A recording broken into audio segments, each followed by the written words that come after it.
Rocking રેનોટેસ મિત્રો, આજે અમે બોકરવાડા ગામે આવ્યા હતા, તો ત્યાં એક સારું એવું રિઝલ્ટ હતું. તો ચાલો આપણે આજે એમના આપણે એ શું કહેવા માગે છે એ આપણે એમના શબ્દોમાં સાંભળીએ.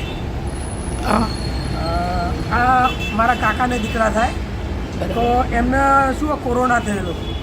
કોરોના પછી એમને શું ચાલવામાં પણ હોપ ચડી દીધી. તો એમને આપણે એક રેન્ડ્રસ નોવા આપણે આપીએ, બરાબર.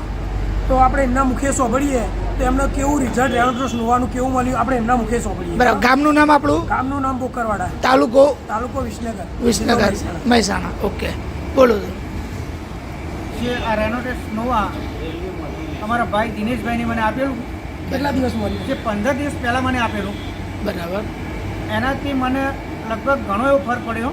બરાબર. એટલે શું પ્રોબ્લેમ હતો તમને?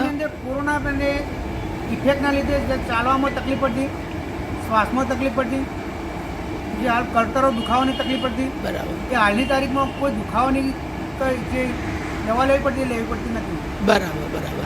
અને ચાલવામાં તકલીફ એટલે કઈ રીતની? ચાલવામાં શ્વાસની તકલીફ હતી.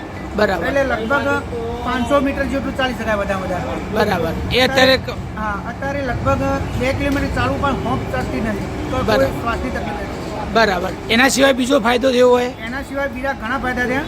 જે કિડનીના ક્રિએટિન ઉપર ઘણો મોટો ફરક પડેલો. બરાબર. ક્રિએટિન કેટલું હતું અને કેટલું ઘટ્યું? ક્રિએટિન લગભગ 4 જેવું ક્રિએટિન હતું પહેલાં. બરાબર. આજે 21 તારીખે મેં ક્રિએટિનનો રિપોર્ટ કરાવ્યો તો 1.13 નોર્મલ બની ગયેલું. બરાબર. એટલે કિડનીમાં પણ ફાયદો થયો છે. કિડનીમાં પણ ફાયદો થયેલો. બરાબર. તો હવે હા, તો તમારે કંઈક માલિશ કરવાનું ને હમણાં હાલ કહેતા હતા. આજથી 15 દિવસ દવા નતા લેતા, એના પહેલા માલિશ કરવી પડતી. બરાબર. તો જ રાત્રે ઊંઘ આવતી. હા, તો જ રાત્રે ઊંઘ આવતી. પણ આજે તેલની કોઈ માલિશ કરવી પડતી નહીં.